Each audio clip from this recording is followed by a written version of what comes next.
Yana from Romania, kamusta kayong? Magandang gabi sa ating lahat. At ito na pala yung aking kaganapan, kinagabihan after ko magluto ng napakaraming pagkain.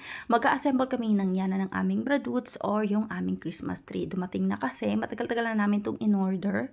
At dumating na nga siya, mabuti na nga lang at hindi naabda ng Christmas ba.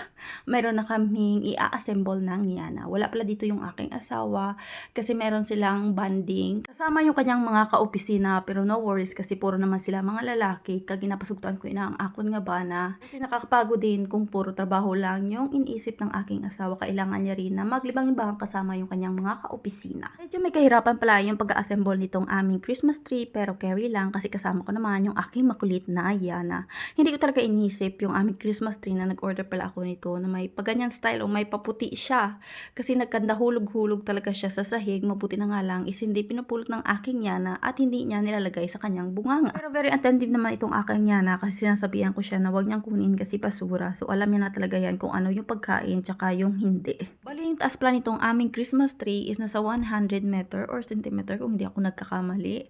Or nasa 5'5" yung kanyang height kasi ako is 5'7". So matangkad ako sa aming Christmas tree. Pero ox lang naman kasi mura lang naman namin ito nabili online. Bali yung presyo niya is nasa 1,300 pesos. I-convert ko siya in peso. Tapos yung mga ornaments niya, nabili din namin siya online. Nagkakahalaga siya I think ng mga 800 pesos. O diba? Mga nasa 2,000 pesos lang talaga. Itong lahat-lahat na aming Christmas tree kasama na yung kanyang mga pa-decoration.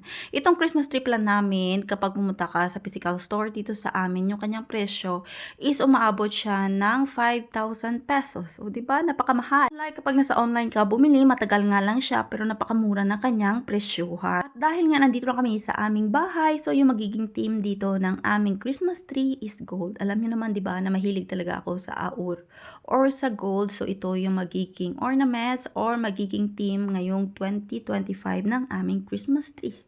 Pa-gold siya pero next year iibahin ko yung kanyang theme. At tumutulong na rin pala dyan yung aking Yana. I think mga ganitong gabi lang magiging maganda itong aming Christmas tree. Tapos kinaumagahan is wala na. Nagkalaglagan na or di kaya kinuha na ng Yana yung mga decoration dito. Kasi nga first time niyang makakita ng ganitong decoration dito sa aming bahay. So very interested gid ina siya. At wala pa rin pala masyadong kagamit-gamit dito sa aming bahay. Kasi nga magta-turning 3 months pa lang kami dito nung lumipat kami sa aming bahay. So ayan naglagay na kami dyan ng pastar ng Yana.